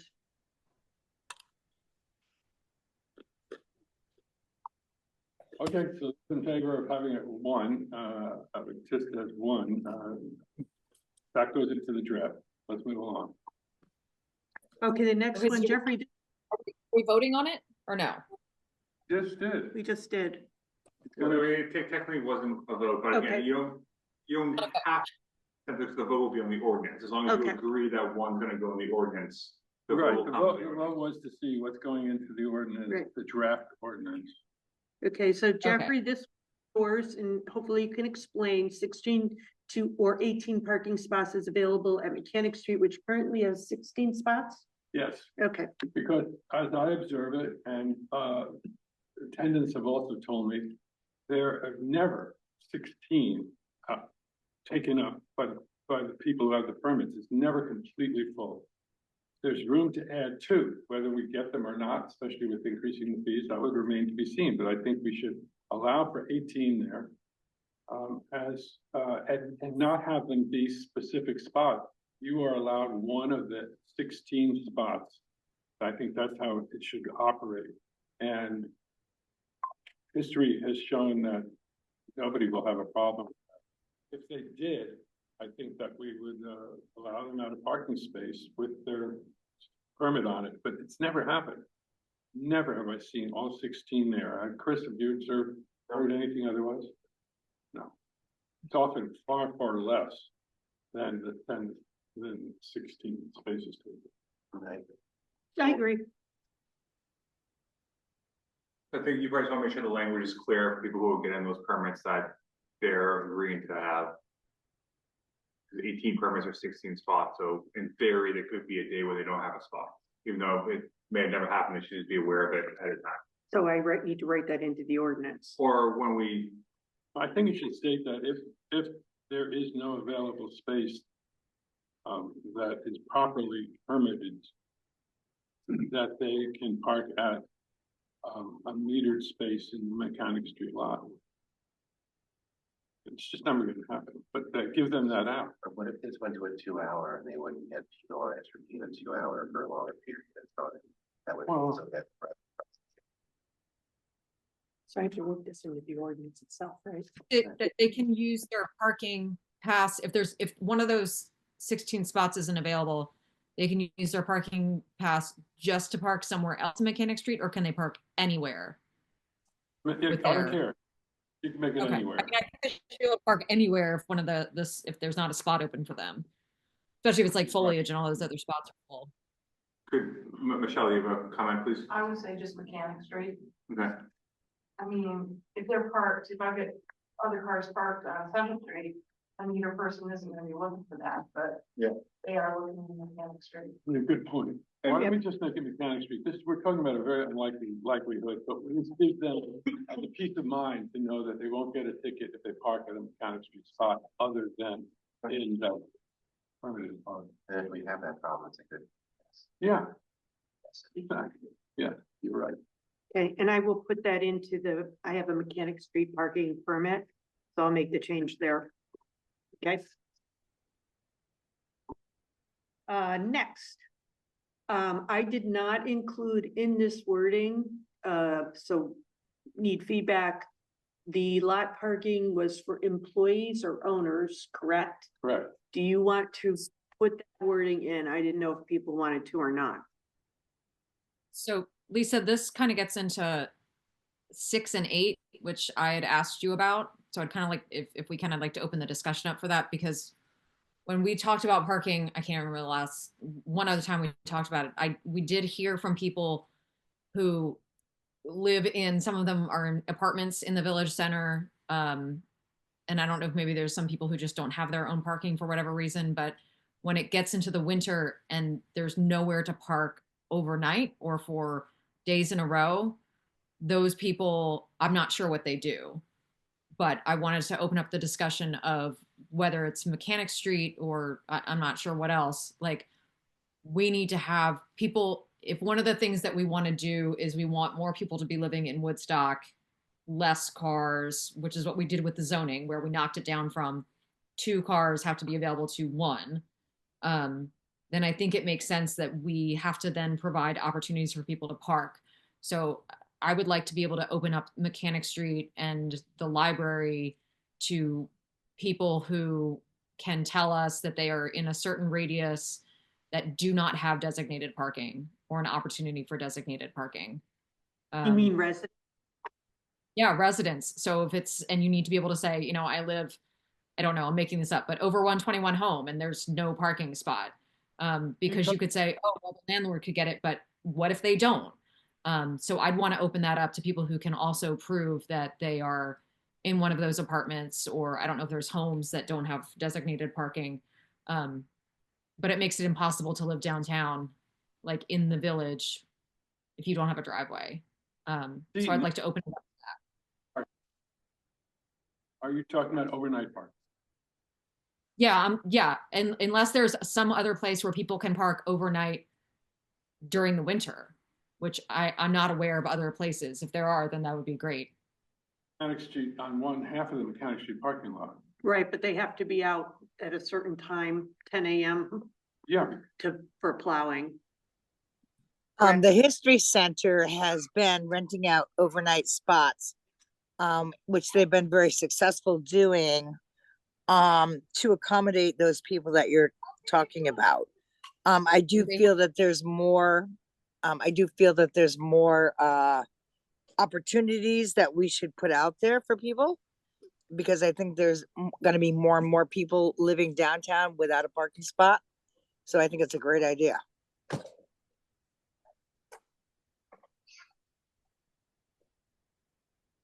So are there any other, so does anybody know if there are any spots available at History Center or if those turn over on any sort of regular basis? They don't turn over. So then they're full right now, you think? Yeah. Yeah, they never turn over. Well, wait a minute, Brenda said that they have an overnight parking that's different. Yeah, than the regular but then, parking. let's say someone gets home at 2 PM and they want to park, do they have to park in the street and then go at 6 o'clock, go in and park? Cause the parking in that lot is, he has a lot of day people there. I think that would be a question for Matt. Okay. Yeah, I just think that we need to, if what we want is people to be able to walk and live in those spaces, we have to have some sort of opportunity. I'm not saying that it has to be free. But I mean, it's overnight parking. It's, God forbid they go out of town and they want to leave their car home, as we all do when we travel. Or, you know, we had some guy come in and say that he had the flu and he had to figure out in the middle of a snowstorm how to move his car somewhere with the flu. Like that's not great. But if we don't provide some opportunity, even if it's a lottery for Mechanic Street or some other space, then we're part of the problem, not the solution. So I would like to Mechanic Street for the lottery to say, maybe we say 3 of those spots are designated for residents who can tell us they don't have any other opportunities for parking. I don't have, I think we had an issue with that previously with Sudi's old house across the bridge and the lady wanting to rent a parking spot. So I'm thinking that I do think it's a great idea. And I think that we should look at ways that we can use that parking lot from, like, we'll say 9 to 5 and then from 6 to 8. So that we could run it like 2 courses, because people that work at Farrow's that have parking spots out back, they're only going to be there from 9 to 5. And after 5 o'clock, that spot is empty. right, but the problem there, Brenda, is if they come home at 2 o'clock and they want to go upstairs till 10 o'clock the following morning, they can't, they have to wait or pay for a spot between the time of 2 and 5. So That's always the way it's been. Yeah. But That's do we- always the way it's been. Well, but we want people to be able to live in the village. And if Yeah, there's no parking, then like what we're saying, we want you to live here, but we don't want you to park here. And it's not like we have public transit or anything. It's not like we're a big city where you can be without a car. Like we are in a place where you have to have a car, but there's no place for people to park 24/7 in December. Like, and that's an issue. All right, are we talking parking 24/7 or are we talking overnight parking? I mean, both. Okay. So I mean, think about when you park at your house, right? And Right. you go on vacation or you're homesick. If you're, and especially, you know, I know people that live in those apartments that are single don't have anybody living with them. So if they are home and they are sick or they're traveling, there's no one to move their car, right? Like this is people Well, need to be keep able to in leave mind- their car. Keep in mind that the Mechanic Street lot and the library lot were both created so that employees, businesses could park it there and not take up and create problems at the other metered spots or elsewhere. I just have to- And that those spots are important for that reason, at least during the daytime, not at night. But But perhaps- then solve the problem a different way. I'm open to ideas, but we are, I mean, with all due respect, we represent the residents first, right?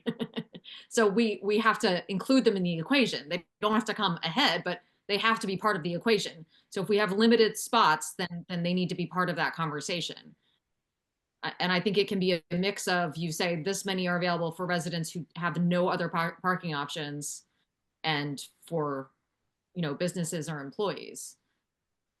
All But right, we need to provide some. See, wait.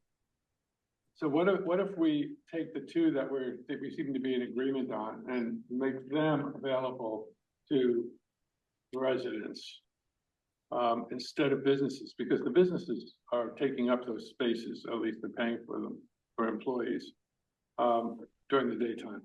And you have a waiting list, correct, Michelle? No. Or you don't have a list? Okay. In the past, it's been waiting list, but not currently.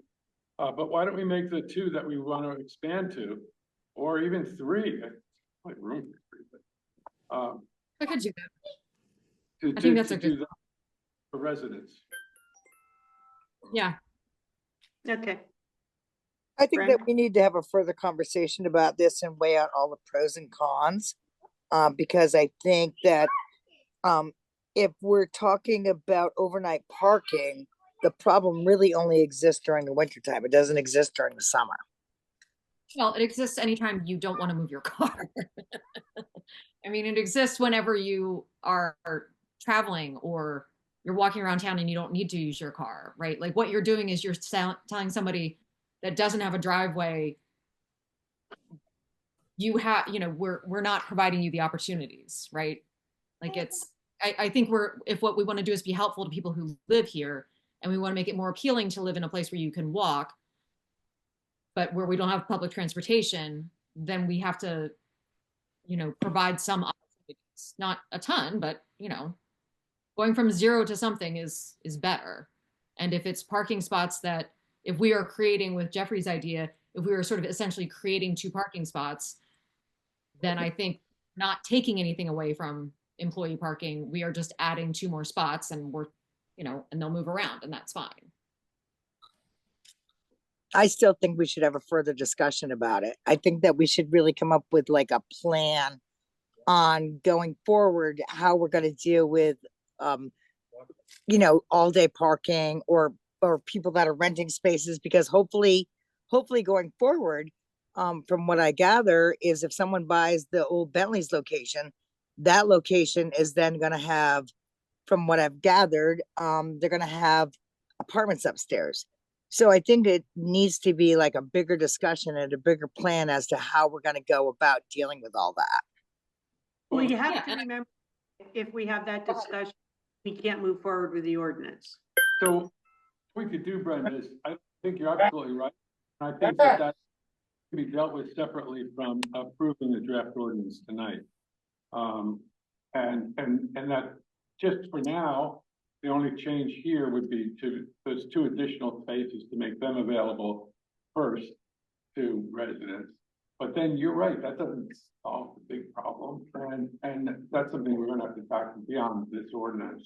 But we don't have to, we can still tackle that without having to slow down the ordinance, correct? Yeah, in the sense of, you don't have to worry about the ordinance until you vote on the ordinance. That's when it's locked in. Okay, So you're not voting on the actual ordinance going to effect tonight, so we still. okay. Okay, so let's move along. So are we in agreement that we can just use those 2 additional spaces for residents? Yep. And leave all the other ones available for our employees? Okay, so I'm gonna ask Chris to come on down for our last question. Do we want to add into the ordinance the ability to boot a car? Come on down, Chris. It's not our last question. It is. What is? No, the overnight parking for people, that's done. No, we're talking about Elm Street permit parking. Oh, sorry. Well, I'm gonna bring you down now. Okay, so we want to know the pros and cons of adding the ability to boot a car in the ordinance. Okay. My opinion is we don't boot, and if need be, we just tow. I think I don't see a whole lot of value in the boot. I think it's going to bring on potential problems. And I think it's far simpler for, if someone is actually needed to be booted, it's far easier to just call in a local flatbed or wrecker service and have it towed.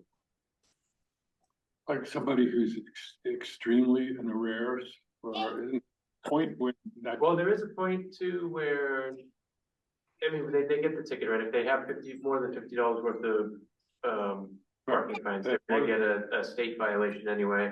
And then if they don't pay that, there's ramifications against their driver's license, which could affect if they choose not to pay the state violation to the court. that's another, poses another hurdle for that person. Where the boot could be effective, I think the cons outweigh the pros there. Because it might rage, one thing. It could, and, who's gonna utilize the boot? I wouldn't wanna see a parking attendant, someone that's not sworn, come under attack from someone who's very upset about their car being moved. Which means that oftentimes there's only one, maybe two tops, officers on duty in the village. So it's timing, it's staffing.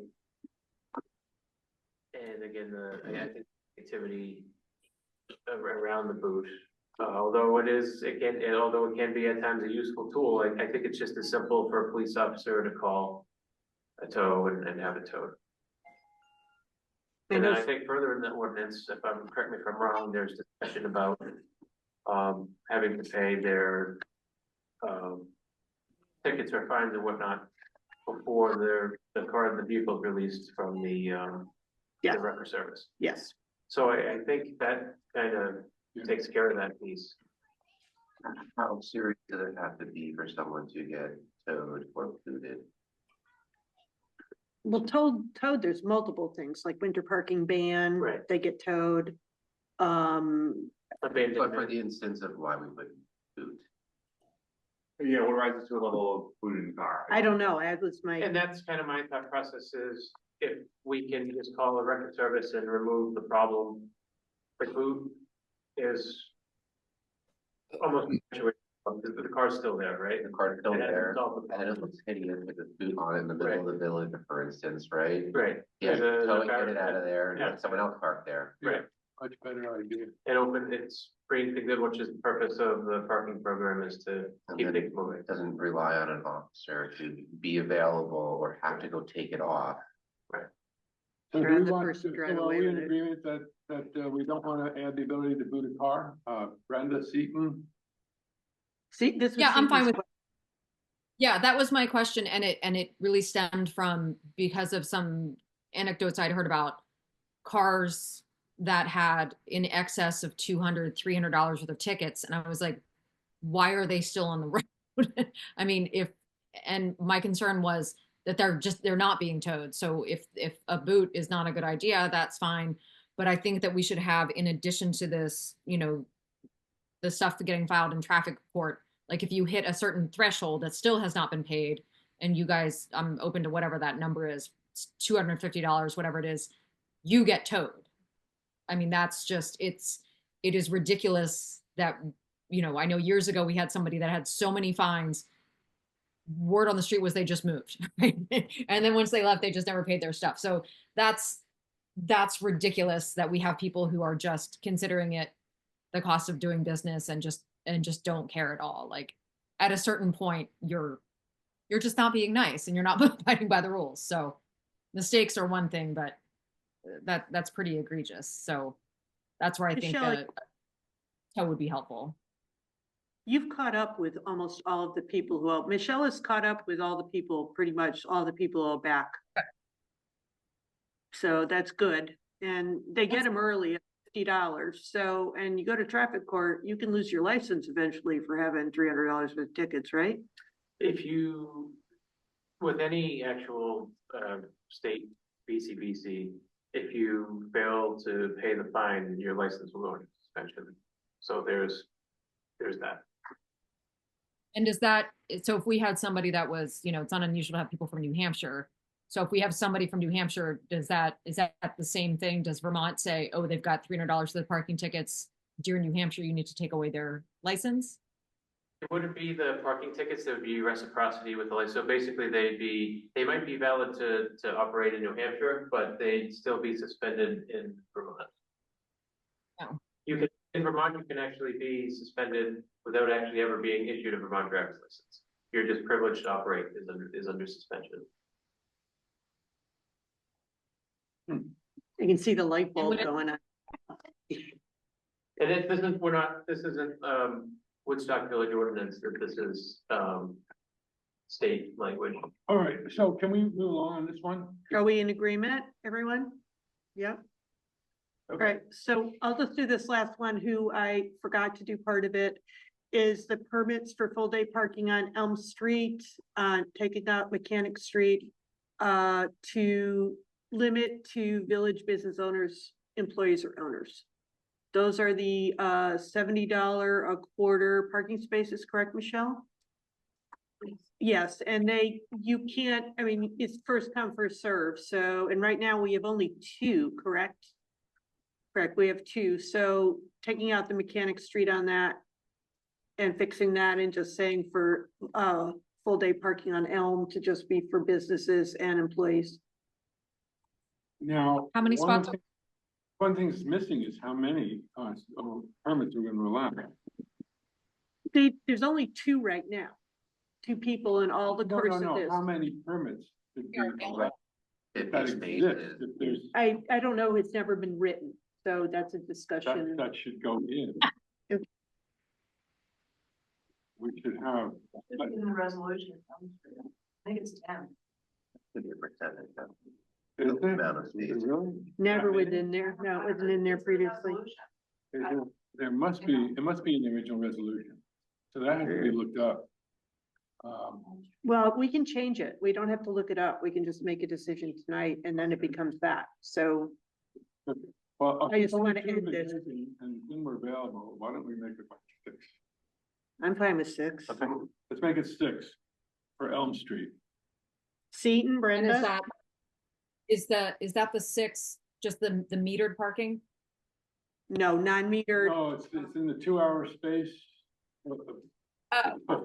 For the free spaces.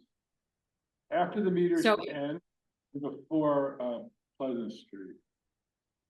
Comes in. It's 2-hour free parking, but they can purchase a parking ticket for $70 a quarter and park there if there's a space, but rarely is there ever a space. So it's a kind of a first come. Yeah. And there's only 2 people right now who have purchased it. So it's not something that is popular. Yeah, it's not a guaranteed space, but it's it gives them an option. So. And what's I'll the take it. definition of all? I didn't hear you. What is it? What is the definition of all day for those spaces? The 10 to 4. 10 to 4. And I think we should, just limit it to 6, which gives room for some expansion, but Yeah, no, I think so. Yeah, I would go over 6.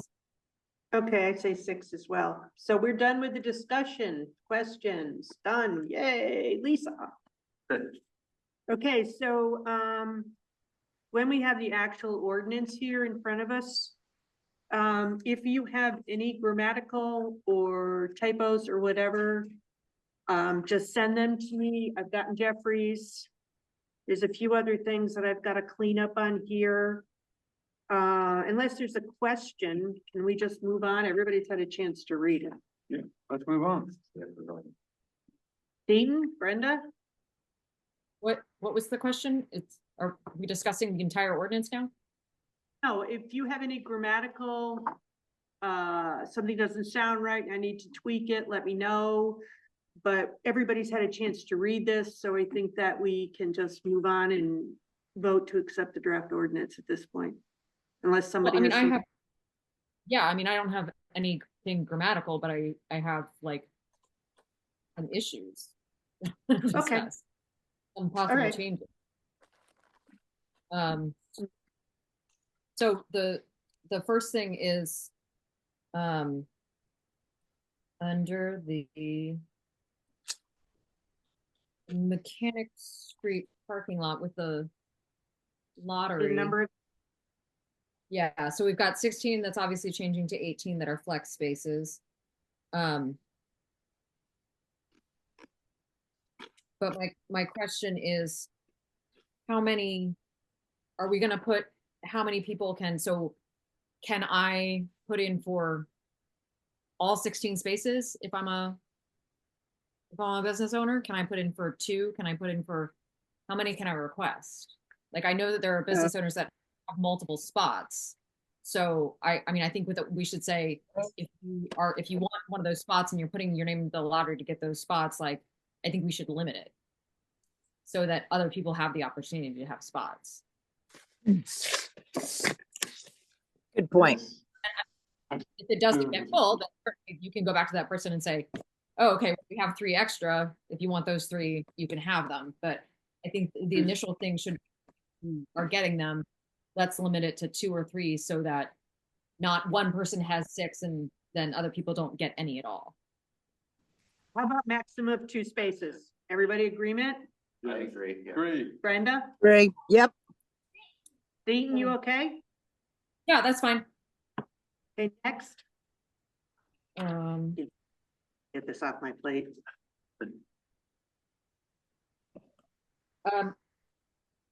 Under the 8310, just I had a question about if the loading zones where you can't park in the loading zones, what? Hey, do the only people are, I can put on there with exception to, there's a definition of who can use the loading zone back in,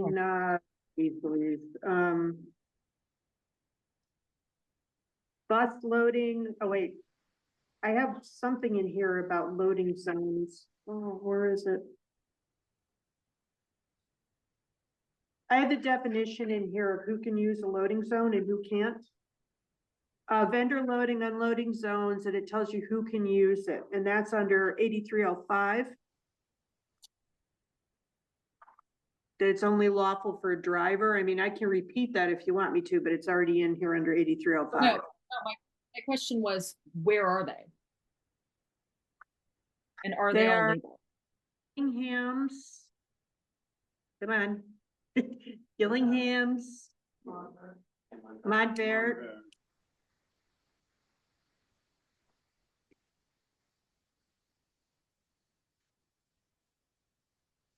Yeah, just 2, Gillingham's and Montverde, whatever.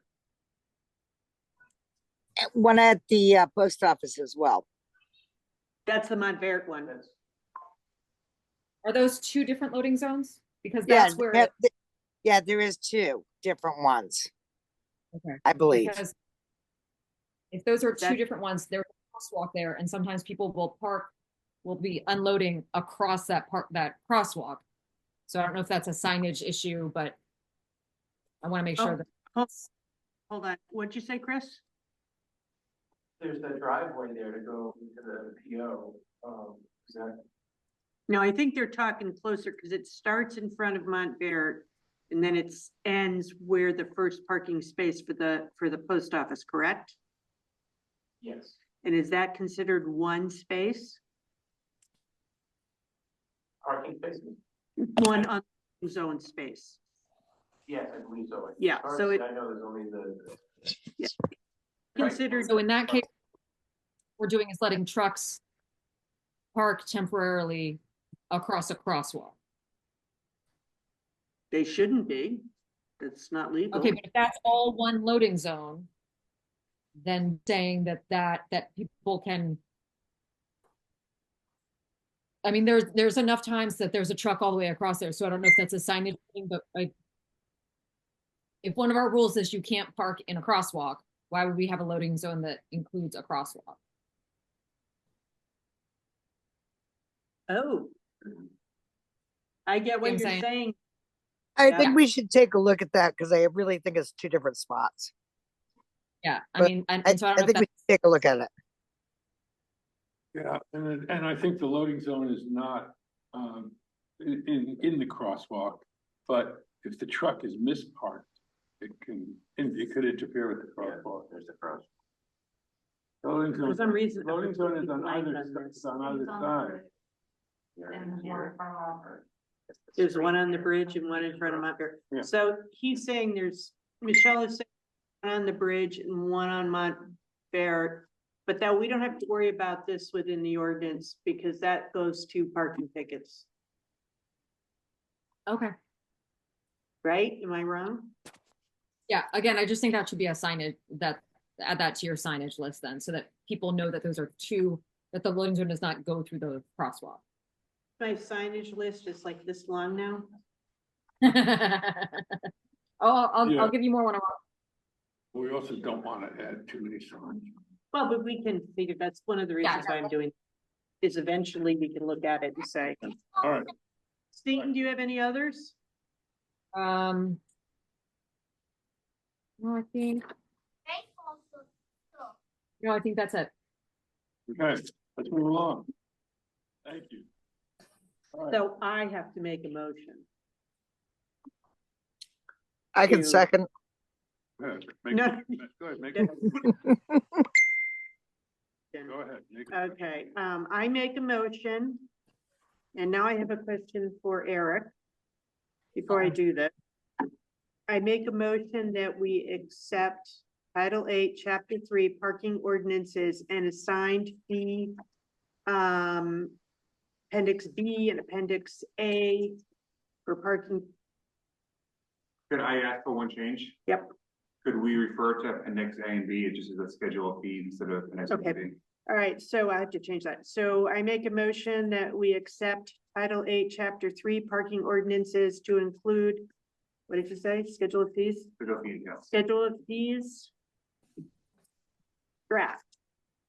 Do I have a second? Second. With the changes. With that the were changes, made. with the changes that we listed Tonight. today. Yep. Second with the changes you listed today. All those in. Keaton, Oh, yes, I'm sorry. I was listening to Brenda laugh. Yes, I. Good night, Irene, Yes, for ma'am. Lisa. thank you, Lisa. Thanks, Lisa. Thank you, Lisa. Good job, Lisa. Thank you Yeah. so much. You put so much work into this. At this point, next up, I would like to, Eric, help me with this, make move a potential executive session under 1 VSA 313 To construct, village contracts. to discuss village contracts. Is there a second? Second. Those in favor? Aye. Aye. I. Next up is, minutes. Or wait a minute, maybe not. Anything else? No, minutes. Other business. Does anyone else have any other business to take up tonight? No. I do not. Here. Okay, hearing none. On to, minutes, May 13th, 2025. Do we still have Kitty or not? I do not think so, no. All right, well then take a couple of notes here, Eric. Bob Crow's name is C-R-O-W-E. There's a number of places where it's just C-R-O-W. I was also not present last week, last month, so. Yeah, remove, Frank Hornick from being president, okay? Okay, the next one I have is, down under manager's report. Brenda Blakeman asked about the Justin Morrow sign. I believe it's Justin Morgan. No, it's, oh, Justin Morgan, the horse. Yes, Yeah, it is Morgan. it's Justin Morgan. The Morgan horse was named after him. Yep. And, that's what that's about.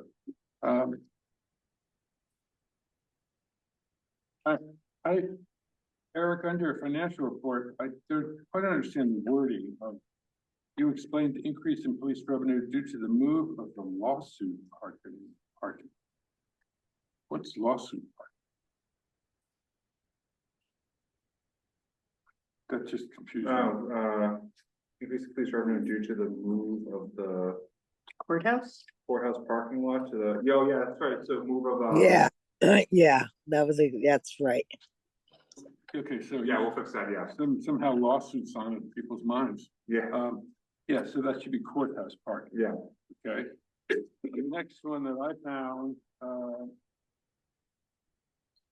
okay, there's another about Crow. And then, update on the White Cottage food truck. Well, on the second sentence, proposes a food truck on the north side of the green facing the courthouse. Remember, he has to turn around. It's the south side of the. To the south side, The south side of the green is what I'm saying. southeast Oh, yeah, side yeah. of the green. The south, yes. Yeah. Yeah. Exactly, so that should be changed from north to south. And southeast part of the green. And those are my changes. Does anyone else have any other changes? Nope. No, Well, then I make a motion to approve the meetings of May 13th, 2025 with the changes as just noted. For a second, a second. all those in favor? Aye. Aye. Now, motion to adjourn. I make that motion. Second. Oh, Brenda beat me. Brenda, that's a second. All right, all those in favor? Aye. Aye. Good night, everybody. Yay. Okay.